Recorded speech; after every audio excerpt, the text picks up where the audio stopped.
कांग्रेस महासचिव प्रियंका गांधी का उत्तर प्रदेश दौरा इस बार काफ़ी अहमियत रखता है। आपको बता दें, विधानसभा 2022 चुनाव से पहले उत्तर प्रदेश में कांग्रेस का जो वजूद है वो प्रियंका गांधी के हाथ में है। इस बार प्रियंका गांधी का जो दौरा है वो काफ़ी अहमियत इसलिए भी रखता है कि इस बार जो इनके प्रत्याशी हैं, पहली सूची जो 100 सीटों की होगी वो भी प्रियंका गांधी इस दौरे में जारी करेंगी। और इस बार जो अभी का दौरा है प्रियंका गांधी का, आपको बता दें अभी सलाहकार समिति की बैठक संपन्न हुई है, उसके बाद बैठक पे बैठक हो रही है, लेकिन इसका क्या नतीजा निकलेगा और विपक्ष भी इस पे टकटकी लगाए देख रहा है और भाजपा जो सत्ताधारी पार्टी है वो भी इसको बहुत करीबी से देख रही है। उसकी भी बैठक प्रियंका गांधी के दौरे को लेकर जारी है। अब इसका क्या नतीजा निकलने वाला है, क्योंकि प्रियंका गांधी के दौरे पे इस बार जो रौनक होनी चाहिए थी वो फीकी पड़ती नज़र आ रही है। इस बार भीड़ कुछ कम है और इसका क्या असर पड़ेगा, उत्तर प्रदेश में कितनी सीटों पे चुनाव लड़ेगी, क्या नतीजा निकलना है, ये आगे पता चलेगा। मैं ये बोलना चाहती हूँ कि मैं एक युवा हूँ और यहाँ मोदी जी बेटी पढ़ाओ बेटी बचाओ की बात करते हैं। यूपी में कानपुर में अब आज तक बता दीजिए कौन सी लड़की सुरक्षित महसूस करती है भाजपा सरकार के उस पे, और अध्यक्ष जी के उसमें हम लोग धरना प्रदर्शन करेंगे। बेरोजगारी हो रही है यहाँ पे, इतने पढ़ लिख के इतने बेरोजगारी का मुद्दा आपने उठाया। आप युवा हैं, आप क्या करती हैं, अभी पढ़ाई कर रही हैं या कहीं जॉब कर रही हैं? मैं पढ़ाई कर रही हूँ, मेरी पढ़ाई खत्म हो चुकी है, लेकिन उसके बाद भी मैं ये देख रही हूँ कि कहीं पे किसी की जॉब नहीं। पढ़ाई खत्म हो चुकी है तो क्या आप ये उम्मीद करती हैं भाजपा का कार्यकाल चल रहा है आपको जॉब मिल जाएगी? नहीं, बिल्कुल भी नहीं मिल सकती, क्योंकि मैं इतनी जगह अप्लाई कर चुकी हूँ, मुझे कहीं जॉब नहीं मिल रही। इसकी वजह से मैं इतना पढ़ा लिखे होने के बावजूद मेरे साथ मेरे जितने भी नौजवान साथी हैं सारे इतनी महंगी पढ़ाई करके फीस दे के उनको जॉब नहीं मिल रही है। ये भाजपा सरकार के अंदर हो रहा है और यहाँ पे हम लोग को जरूरत है प्रियंका गांधी जैसी नेता की, जहाँ जो औरतों के लिए, लड़कियों के लिए और नौजवानों के लिए आवाज बनेंगी। और हम लोग करिश्मा ठाकुर और प्रियंका गांधी जी के लिए समर्थन में हमेशा खड़े रहेंगे, क्योंकि हमें एक सरकार बदलनी ही है इस बार। क्या उत्तर प्रदेश की महिलाएं बदलाव ला पाएंगी? बिल्कुल ला पाएंगी। यहाँ हमारे अध्यक्ष के सहयोग में हम लोग यहाँ पे बदलाव ला पाएंगे। क्या घर घर जाके जोड़ों की जो नीति बनी है उस पर अमल होगा? बिल्कुल होगा, जरूर होगा, बिल्कुल होगा। यहाँ पे काफी संख्या में महिला कार्यकर्ताएं जो हैं कांग्रेस की वो मौजूद हैं और यहाँ पे देख सकते हैं कुछ पुरुष हैं, कार्यकर्ता हैं और नेतागण हैं। उनसे हम बात करेंगे क्या नतीजा निकला मीटिंग का। जी बिल्कुल, नतीजा बहुत अच्छा था। मैं कांग्रेस पार्टी का राष्ट्रीय कवि हूँ, जितेंद्र मिर्ज़ापुरी। लगभग हर स्टेट में हमने काम किया है। सांस्कृतिक डिपार्ट यहाँ मुझे मिला हुआ है उत्तर प्रदेश में। मैं मुंबई से आया हूँ, मिर्ज़ापुर का हूँ, और कहना है मेरा कि निश्चित है कि बहुत अच्छा कुछ होगा। कुछ पंक्तियों के माध्यम से कहना है कि आज ना जाने कितने गरीब उत्तर प्रदेश में भूख के मारे तड़पते बिलखते कल किसने है देखा। आज ना जाने कितने गरीब उत्तर प्रदेश में भूख के मारे तड़पते बिलखते कल किसने है देखा। सच मानो उत्तर प्रदेश के प्यारे वासियों, हाथ के पंजे पे सबके किस्मत की रेखा। यहाँ पे और भी कार्यकर्ता हैं, उनसे हम पूछेंगे क्या नतीजा निकला। ये जो संगठन की मीटिंग चल रही थी उसमें क्या नतीजा निकला, क्या तैयारियां हैं 2022 विधानसभा चुनाव? देखिए, जिस हिसाब से हर दल अपनी अपनी तैयारी कर रहा है, प्रियंका जी का एक जो चेहरा आया उससे कांग्रेसियों में वाकई में उत्साह है और एक मिलना, एक फीडबैक लेना, जैसे कि कांग्रेस के कार्यकर्ताओं की आवाज़ थी, उसको संगठन ने समझा है कि आने वाले चुनाव में गठबंधन हम किसी से नहीं करेंगे, हम पूरी 403 सीटों पर लड़ेंगे। उत्तर प्रदेश 2022 विधानसभा चुनाव से पहले कांग्रेस महासचिव प्रियंका गांधी का उत्तर प्रदेश ये दौरा काफ़ी अहमियत रखता है और इस दौरे में क्या खास रहा, क्या 100 प्रत्याशियों की सूची जो जारी होगी उसमें क्या खास रहेगा, इस सिलसिले में हमारे साथ बात करने के लिए कांग्रेस प्रवक्ता मिराज वली मौजूद हैं। मिराज वली जी, सबसे पहले आपका स्वागत है। बहुत शुक्रिया भाई। इस बार क्या खास रहेगा, इस बार विधानसभा चुनाव जो है क्या तैयारियां हैं और इस दौरे में क्या कुछ खास रहा प्रियंका गांधी? देखिए, इस बार ख़ास ये रहेगा कि आपने जैसे पिछले और कई चुनाव देखे होंगे, हमारे पास जिस तरह से संगठन की तैयारी हुई है, जिस तरह से हमारे पास न्याय पंचायत स्तर पे और हमारे जितने भी फ्रंटल ऑर्गेनाइजेशन उनका संगठन तैयार हो चुका है। ग्राम सभाओं की कमेटियाँ हम लोगों ने तकरीबन गठित कर ली हैं। तो पूरा दमखम के साथ 2022 का चुनाव कांग्रेस पार्टी अपने संगठन के दम पर और आवाम की मोहब्बत के साथ चुनाव लड़ेगी। इस बार जो एक अहम फैसला ये भी हुआ है कि जो टीम गठित होगी वो घर घर जाके विपक्ष जो सत्ताधारी पार्टी है उसकी कमियां गिनाएगी। तो क्या टीम गठित हुई है और क्या जाके कमियां गिनाएंगी, वो कमियां क्या आप हमें बता सकते हैं? देखिए, टीम गठित जो हुई है उसकी औपचारिक घोषणा जिस दिन होगी आप लोगों को उसके बारे में जानकारी मिल जाएगी।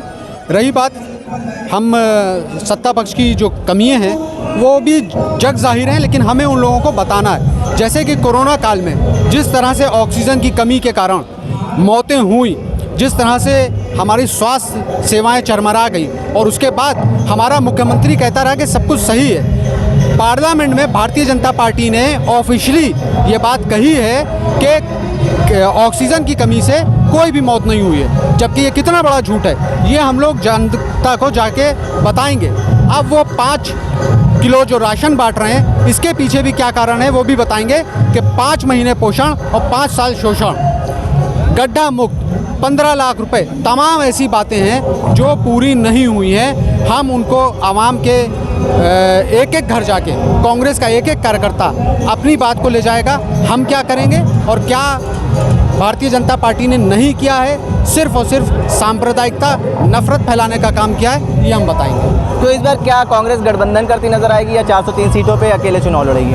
नहीं, देखिए अभी हम कांग्रेस पार्टी 403 सीटों पर ही चुनाव लड़ेगी, गठबंधन की ऐसी कोई बात नहीं है। ये गठबंधन की खबरें भी र्यूमर फैलाने के लिए की जा रही हैं, कांग्रेस को कमज़ोर करने के लिए किया जा रहा है, क्योंकि सारे दल ये जानते हैं कि कांग्रेस पार्टी एकमात्र ऐसी पार्टी है जो पिछले 2 सालों से जनता के मुद्दों पर संघर्ष कर रही है। चाहे कोरोना काल हो, चाहे किसी भी तरह का कोई मौजू हो, कांग्रेस पार्टी ने पूरी शिद्दत के साथ लड़ाई लड़ी है। और पिछले 2 सालों से बाकी जो क्षेत्रीय दल हैं वो सब कहाँ थे? सो रहे थे। कोई नहीं निकल के आया, ना एनआरसी के मुद्दे पर निकल के आया, ना महिलाओं के सुरक्षा के मुद्दे पर निकल के आया, ना कोरोना काल में आया। हम लोग लगातार काम कर रहे हैं, ये बात हम बताएंगे लोगों को। एक सबसे बड़ा मुद्दा ये उठ रहा है, पिछली बार विधानसभा चुनाव में बिना चेहरे के कांग्रेस मैदान में उतरी थी, तो इस बार कोई चेहरा है? इस बार क्या प्रियंका गांधी खुद को प्रभारी घोषणा करेंगे कि मैं प्रभारी हूं, या कोई आधिकारिक घोषणा अब तक हुई हो? नहीं, निश्चित तौर पे प्रियंका गांधी जी हमारे पार्टी का चेहरा भी हैं और वही उत्तर प्रदेश की प्रभारी हैं, राष्ट्रीय महासचिव हैं, उनके पास प्रभार है उत्तर प्रदेश का। उत्तर प्रदेश की कांग्रेस को आगे बढ़ाने का उनका जिम्मा है और उनका चेहरा है, उन्हीं के चेहरे पे कांग्रेस पार्टी आगे चुनाव लड़ेगी। क्या रणनीति रहेगी? अभी 6 महीने बाकी हैं, उसमें क्या कुछ कर दिखाना है आपकी कांग्रेस को? देखिए, रणनीति तो ऐसे हम आपके सामने नहीं डिस्कस कर सकते हैं, लेकिन हाँ, हमारा संगठन के दम पर पब्लिक के बीच में जाकर ये बताना कि कांग्रेस पार्टी के खिलाफ देखिए कई तरह के षड्यंत्र रचे जाते हैं। एक बार ये कह दिया जाता है कि कांग्रेस पार्टी का गठबंधन होगा, जबकि हमारे यहाँ से कई बार ये बात कही जा चुकी कि हम किसी से गठबंधन नहीं कर रहे हैं। अभी 2-3 दिन पहले भी अध्यक्ष अजय कुमार लल्लू जी ने भी स्पष्ट कर दिया कि हमारा गठबंधन नहीं हो रहा है। दूसरी चीज़, जैसे लोग पूछते हैं कि कांग्रेस कहाँ है, कांग्रेस के पास संगठन नहीं है। आज हमारे पास ग्राम सभा का संगठन है, ये हम पूरी मुस्तैदी के साथ और पूरी ईमानदारी के साथ ये बात कह रहे हैं।